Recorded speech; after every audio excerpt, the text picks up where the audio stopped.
Assalamualaikum warahmatullahi wabarakatuh. Halo teman-teman semua. Kami dari kelompok 2 beranggotakan 2 orang, saya Indra Lesmana dan Muhammad Ramadan Taufik. Nah, insya Allah hari ini kita akan sedikit menjelajah di Museum Nasional atau Museum Gajah. Nah, ini merupakan tampak ke depan dari Museum Nasional. Bangunannya sudah sangat modern ya teman-teman.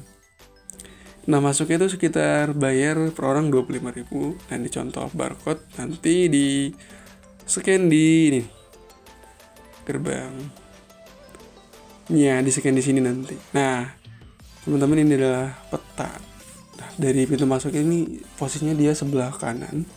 Di sini ada peta suku bangsa di Indonesia, teman-teman. Nah, ini banyak banget ya.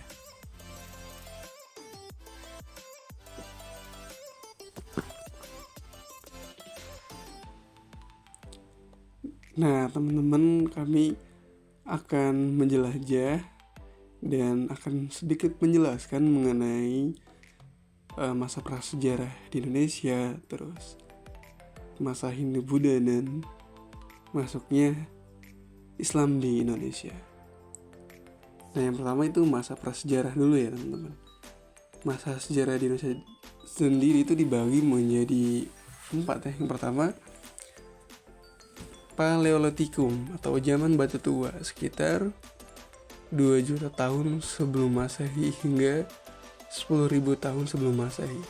Terus zaman Mesolitikum atau zaman batu tengah, sekitar 10.000 tahun sebelum Masehi hingga 5.000 tahun sebelum Masehi. Terus yang ketiga ada Neolitikum atau zaman batu baru, sekitar 5.000 tahun sebelum Masehi hingga 2.000 tahun sebelum Masehi. Terus zaman logam, sekitar 2.000 tahun sebelum Masehi hingga 500 Masehi. Nah, di sini ya akan sedikit dijelaskan oleh Bang Taufik.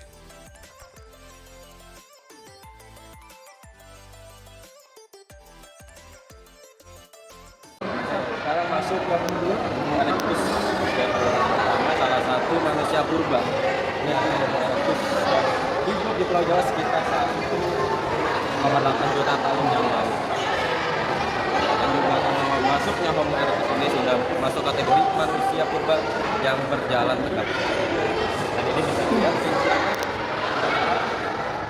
pembentukannya hampir sama dengan manusia pada umumnya. Oke, kita lanjut ke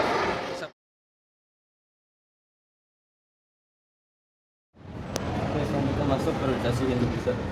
Ini ada beberapa contoh arca yang besar ini terkenal dengan sebutan Dewa Ganesha. Ini putra dari Dewa Siwa dan Parwati yang menjadi dewa pengetahuan.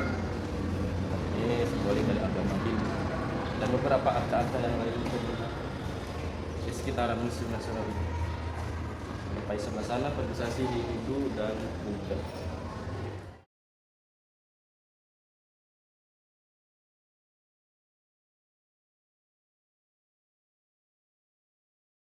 Oke, lanjut ya, sekarang masuk ke periode kerajaan Islam atau peradaban Islam. Ini kita di Miskat, yang mana di ruangan ini pengenalan agama-agama Islam yang ada di Nusantara, peradaban Islam di Indonesia. Kita masuk ke bagian apa saja yang ada di museum ini. Lanjut. Jadi ini mungkin adapun masuknya Islam Indonesia.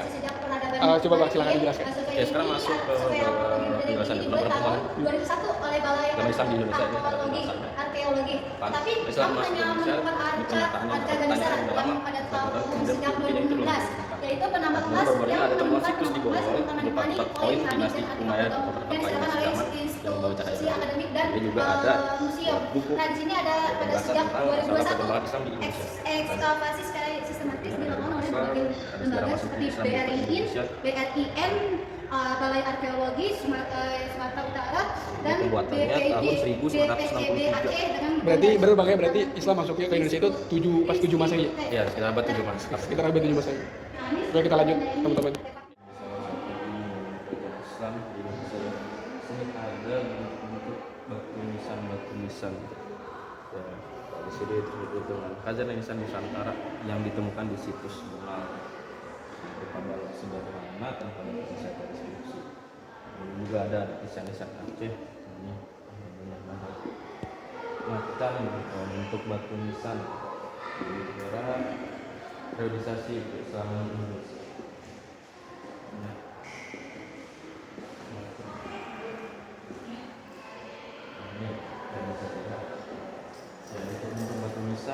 Yang ditemukan di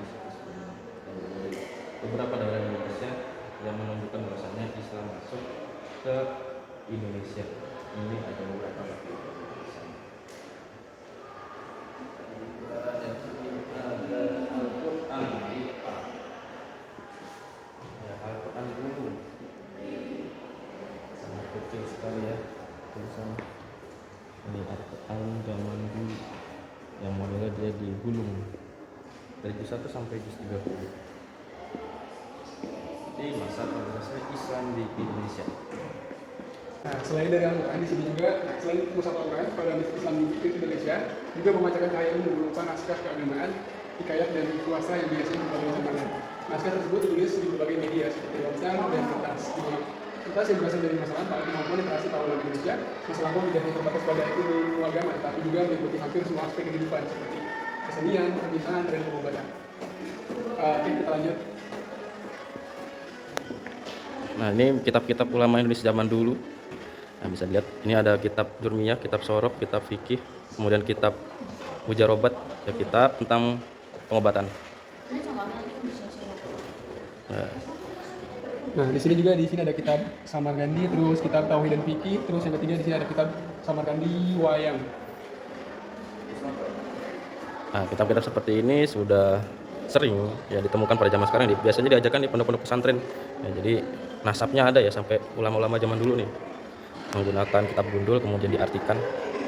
Nah juga kitab. Ini terus contoh dari pertama naskah keagamaan, terus kitab ilmu fikih dan kitab Siratal Mustaqim.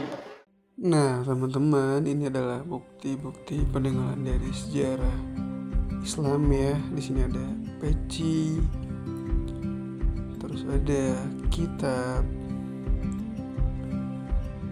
dan ada Al-Quran, dan yang lain-lain.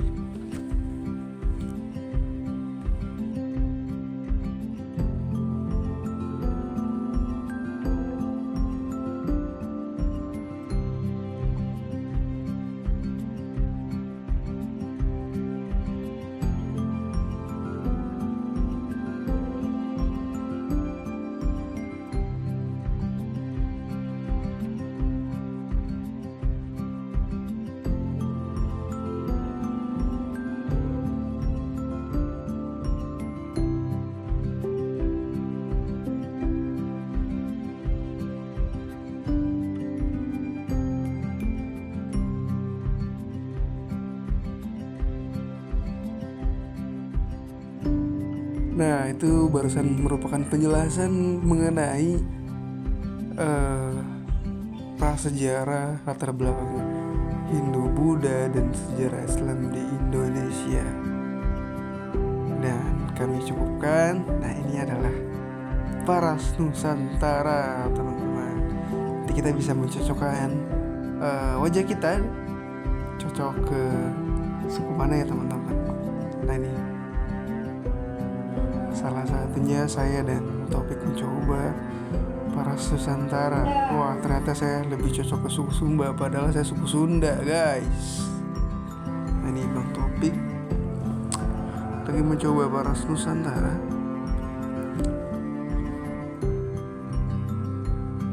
Cocoknya kemana kita belum tahu.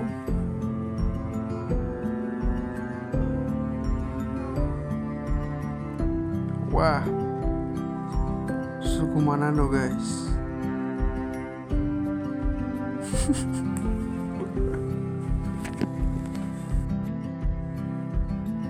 Terima kasih teman-teman semua yang telah menonton video ini.